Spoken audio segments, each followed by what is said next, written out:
Now that the second closed beta for Duet Night Abyss has already ended, it's time for this good old farm boy to get out of training horse girls and actually be productive. Well, I mean, give my 2 cents about the game, I guess. Bit on the freaking middle, come on! Yes! Oh shit! Oh no, Ogre Cup is in right there! Skill? Dude, use your ult! Pop that shit! There you go, come on! Yes! Ogre Top Gun, get accelerate! No! Damn, she's fast! Hello everyone, this is Noir, and on this video we're gonna talk about my impressions, some positives and negatives, and what I would want to see on the official launch of Duet Night Abyss, or DNA for short. Well, let's not beat on the bush, and let's just rate this right away. And I'll explain my reasons for my score. Let's just do this in reverse, shall we? Draws time with her left hand and twists life in her right. Amidst the helix of destiny she spun, what visions hath thou seen?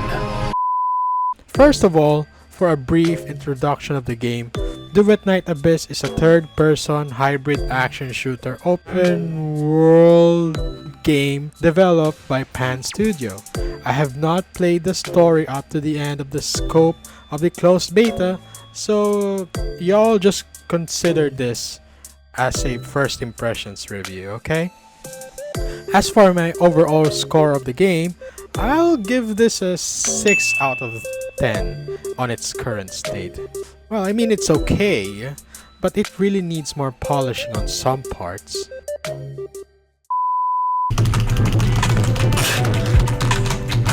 Alright, we'll start with the gameplay. I liked it. It's pretty good for the most part, actually. It's a combo of both hack and slash and a shooter style play, which we must weave on playing to hack and shoot our way through waves of enemies on either the open world or on a closed arena space. It's a breath of fresh air from what I've been playing for the past years of my gaming life. Wow! Tilted! Come on!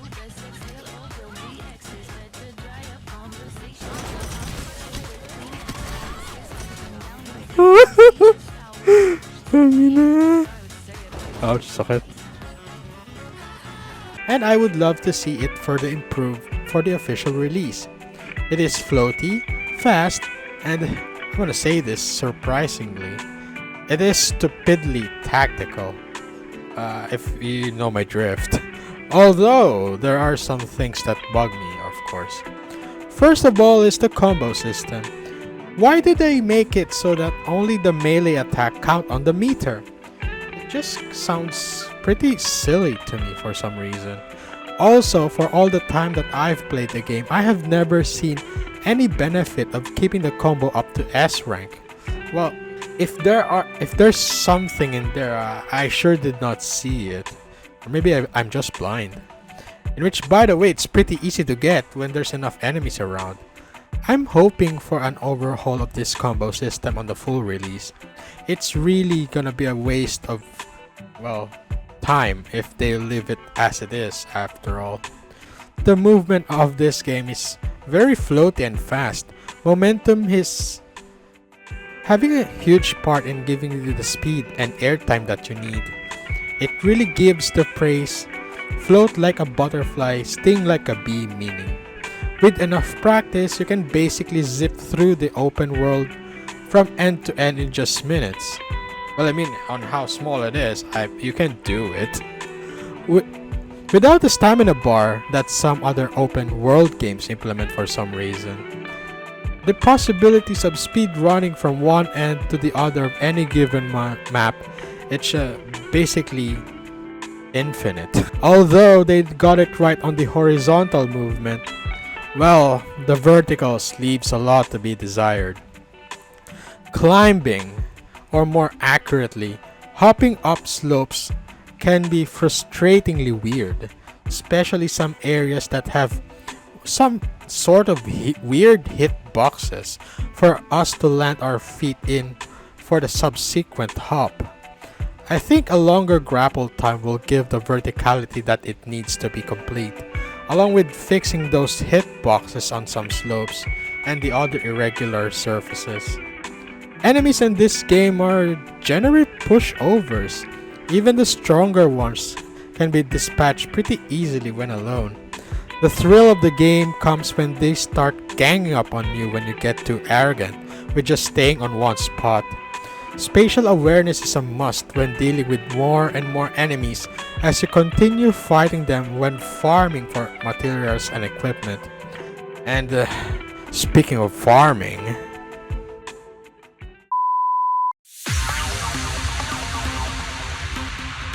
there are two main play areas that players are gonna spend their game time in: the open world and the various arenas to farm for materials and equipment enhancers. Well, let me get the worst out of the way first. The open world, it's kinda empty as it is. I'm not really gonna include Purgatorio Island as it is a tutorial level, and I know that Ice Lake is the first map in an ongoing story, but god damn, it is as bleak as empty as it is. It gives Mondstadt from Genshin Impact a run for its money. The only thing that wasn't there are some speedrun challenges, some low-level mobs, some boxes, a fishing area, and some NPCs that you randomly talk to and get quests from. That's it. It was really a small map, and I'll admit myself, I have not finished the full storyline for that area, but damn, it is small. As I said before, even Mondstadt in Genshin Impact felt bigger than this, and it was a game that is already years older than DNA. Now that I think of it, Honkai Star Rail also has an ice place as one of its starting places, and to be honest with you, both DNA and HSR's initial maps kind of feel similar in size, but I guess you can make the excuse on HSR's side that it's a turn-based game, so I don't know much about that, I guess. Well, I won't have any problems with a small open world map. In fact, I kinda welcome it, but it just feels empty. There's not a lot of things to unlock or explore, or even high-level enemies to try fighting when you're at low level still. No area bosses that I have seen, pretty much nothing. If these things are locked behind the main storyline, then they're kind of doing it wrong, I guess. You see, the main appeal of any open world game is the ability to explore much of any given area without being locked in a tight space. Only unlocked by doing the main story. This was the appeal of Genshin Impact, and the added bonus of being released at the height of the pandemic. People had a reason to play the game in full, trying to farm it out of Primogems in order to get their waifu/husbando. DNA doesn't have that luxury, and because people are now back out of their houses on work or at school, the open world aspect of this game becomes a hindrance more than an addition to some people. The only way that DNA can achieve a balance between player retention and enjoyment would be to expand the unlocked area of that map a bit more before the main story lock, I guess, and fill it with stuff that would give the feeling of satisfaction to the players as they roam the open world and learning bits and pieces about the lore of the story. The arena zones, on the other hand, they're pretty fine. They're spacious enough for some fancy movement and combat scenarios, and while I haven't gotten far enough to unlock all of the maps, I'll say this, they are pretty fun to run around and farm materials in. Well, one must be careful though. One bad spot and the enemy might overwhelm you before you know it. Farming for character and weapon materials is it's kind of basic, mainly because of the stamina system in there. Most materials in-game need stamina to be farmed, but there is one that does not. The demon wedges. These are kind of basically like the artifacts in Genshin or discs in Zenless Zone Zero, but the good thing about these wedges is that they can be farmed without the use of any stamina points, adding a huge point on the game's staying factor. Well, I mean, you might get a lot of trash wedges, but at least you won't have to wait a full day to try again. Adding to the fact that monster drops are also applicable in here, DNA is to be honest with you, a step up from the usual gacha game by making the equipment farm aspect basically limitless in terms of rerunning / farming. I guess they had to remove the stamina requirement for the wedges because you put it on everything in your character, from your weapon to your character themselves, along with any additional powers that they might have, like Psyche. And you need 8 for everything that you'll put it on, with potentially 16 or more demon wedges to farm for, while having to farm for a full set with good stats. Putting this on the stamina system will kill any player's motivation for playing the game in full. Multiplayer is enabled in both open world and the arena maps, but if you prefer playing alone, the game gives you an option to at least add 3 more characters to your team, controlled by a simple AI. I find it better to at least put 1 healer on your team if you're gonna use the AI controlled teammates though, before they can get stuck on an area or just die off without you knowing, especially when the mobs start piling up on you. Last thing is the ability to continue the dungeons without any interruption, although it's only available on some of the ones that need stamina, like for character and weapon level materials. It's a really good addition, and it adds even more of a challenge by gradually making the enemies more powerful and numerous with each additional continues. I just hope that it would also be available on the Demon Wedge section, for as far as I played, it was available in there still. I mean, that's too bad. Overall, the combat has potential, just some tweaks on the arena, and especially on the open world part of the game. And this game is, I think it has a good chance of succeeding. Along with that comes the story, which I kinda have a gripe experiencing. You're so fucking cute, Crony! The story of Duet Night Abyss starts you off on Purgatorio Island with Berenica, as we try to leave the island for some reason. After grinding through the islands that's full of monsters and soldiers, we get to fight a dummy mommy and then get thrown off a cliff. We then wake up in Unlimited Blade Works. Yes, it's literally just that. Swords and all. I can't even see a gun in there. And finally, after being introduced to the gacha system, which is, I wanna be honest with you, it's pretty snappy and on point with the story, mind you. A mysterious figure has fished us and left us on the outskirts of the town of Ice Lake and start our journey from there. It was dude, this is a roller coaster of experiences. Like, seriously, we got to move on to at most 3 places at the introduction before settling in on the starting map. And while I don't really have problems with the in media res introduction.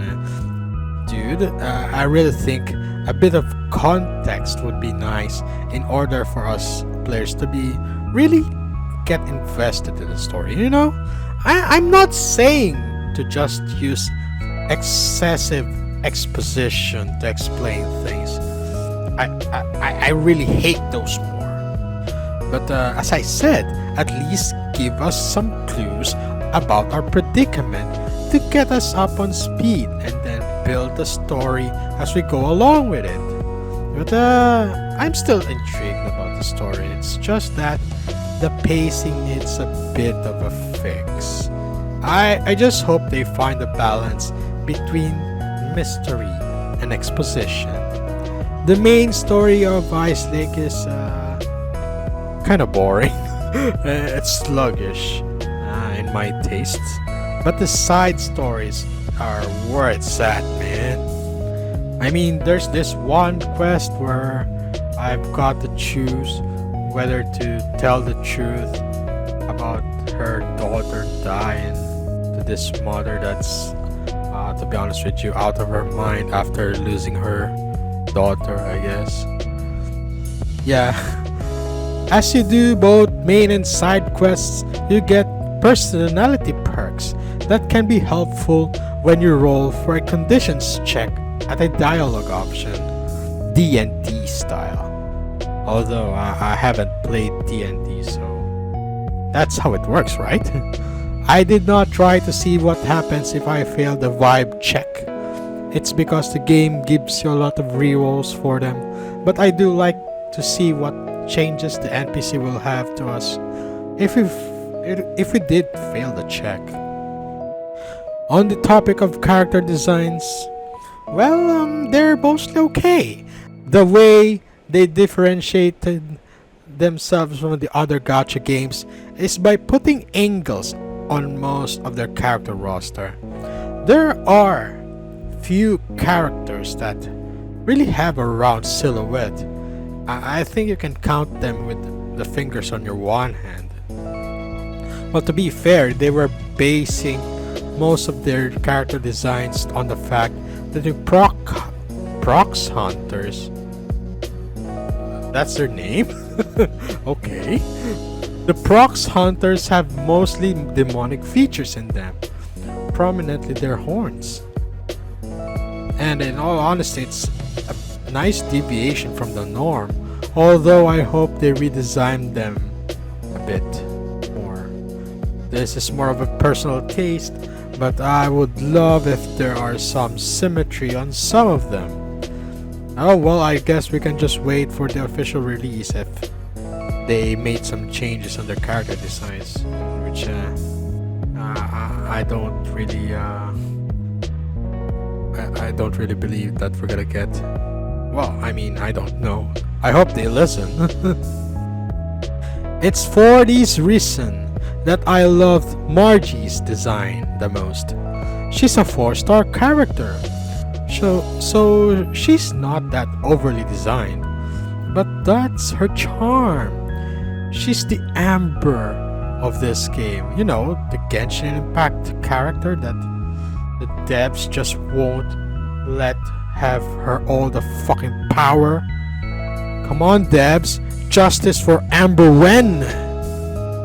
There's still some asymmetry on her design, of course, mainly the accessories on her belt, but she's a pretty good solid design overall. It's definitely it's not definitely the thighs though. It's not my thing. It's Nephthys' thing, okay? The NPCs are well, they're just basic NPCs, I guess. Games like these tend to simplify their NPC designs to save costs, notoriously on both Genshin Impact and HSR.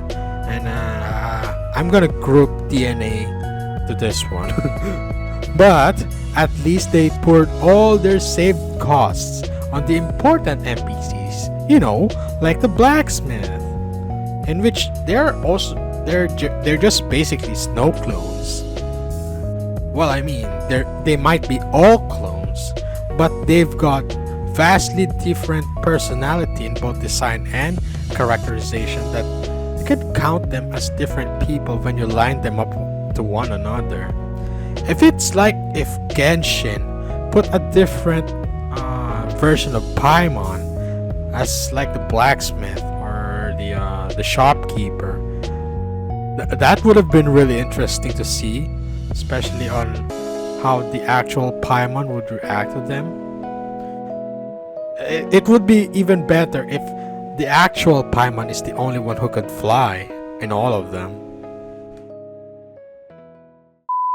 What was that? Oh, here it comes! No, I can't stop! I have run this game on a Ryzen 5600 GT and a RX 580 for CPU and GPU respectively, with 32 gigs of RAM, while running other programs like OBS and Brave browser. And I must say, the performance so far was pretty okay.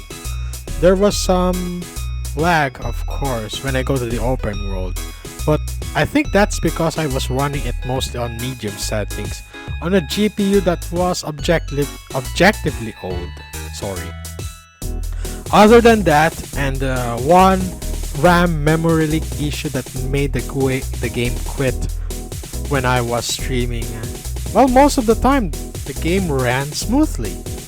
I would have loved to try it on my old Intel i5 6600, but dude, I'm afraid I would have just made a ticking time nuke with that. The music was also pretty nice. I mean, it's not that noteworthy, but it's a great addition to my collection. The UI was pretty standard stuff, though it makes it easier to navigate through the menus. It kind of feels like it was copy-pasted from Genshin/HSR. I'm just saying. The animations when you go to like the inventory though, it was a really nice perk that the background just goes blurred while you navigate through, and some of the menus have the Lunos appear and look at your soul while you check for your dailies or for your items on the inventory. Especially Snow. She just won't let you leave. I mean, she just won't leave you alone. And finally, the gacha. It's just basic gacha, I guess. I've got some 5 stars on the times that I've rolled on either banners, but I feel that the rates are just the same. At least Margie's kind of fun to play, much so that I just invested on her instead. Come on, Genshin Impact! Why can't you let Amber be that good? She's the first character that we meet in Genshin! Come on, devs! Amber rework when?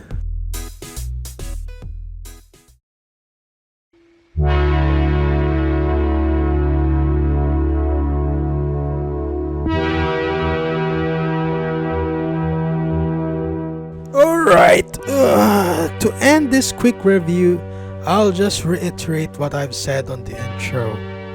This game has potential, but it better fix these problems. And for me personally, they have to come up with a thing that will make it stand out amongst all the contemporaries of the gacha game department, both current and upcoming. Duet Night Abyss looks, plays, and runs good, but it still lacks a unique aspect that will get players on board and enjoy the game in full. I mean, I'm gonna be honest with you, I was pretty excited when they chose me for the beta test, and I was playing it both on and off stream for some time, maybe for about 2 weeks I guess, but the burnout settled in pretty quick, and by the time the closed beta test was about to end, I did not have enough time to test the endgame content. I don't know, maybe it is pretty good in there, but you've got to hook us with something, you know, bait. Just bait. With a lot of good games, both single player and gacha games, released and soon to be released, The current landscape of gaming right now is so red. Unable to be successful in these trying times, gaming devs go through two main roads at the moment.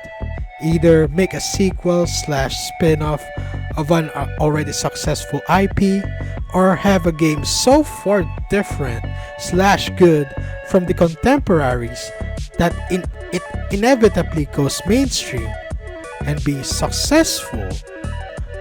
Games like Claire Obscure? Is that how you read it like that, right? And Uma Musume Pretty Derby are a proof of the second point, and I think that Duet Night Abyss could also get that inspiration and become something more than just a Warframe clone, to be honest with you. Nobody wants to see a new game fail, but in this landscape where there are a lot of games vying for players to play them, it's either go big or go home. I believe personally that Duet Night Abyss will become a success. No matter how small the success may be. I mean, Warframe is pretty old, it's still alive, despite its niche. Why can't DNA also be the same? The only reason that some players like me don't outright try Warframe is because it's kind of intimidating, to be honest. It's a pretty old game that looks kind of complex. For all Warframe players are in there, is the game still newbie friendly? I would love to get some of that in the comments. And I think because of that high entry ceiling, DNA can tap on that audience and have a good launch, but they also better have that something, that unique perk that would make their game stand out on this sea of games. All I can say for now is good luck, Pan Studio. I hope you have a good launch on Duet Night Abyss. Alright, that's gonna be it for this video. Oh my gosh, Noir making a review? Really? Damn, this guy must be lazy as heck. Hey, dude, I am working to pay for this Junk Mart 2, man. And I signed my soul in it, so now I have to work hard. I have to grind hard so that we can be financially stable and actually get out of the workspace. Well, expect more reviews this coming years. I promise you I would. I'm not just gonna make slop anymore. I'm not just gonna make zenless slop anymore. Alright, that's gonna be it for this video. Like, comment, share, subscribe, something if you like. And I hope you enjoyed. This has been War. I'll see you all on the next video. I also stream, by the way. See you there, mates.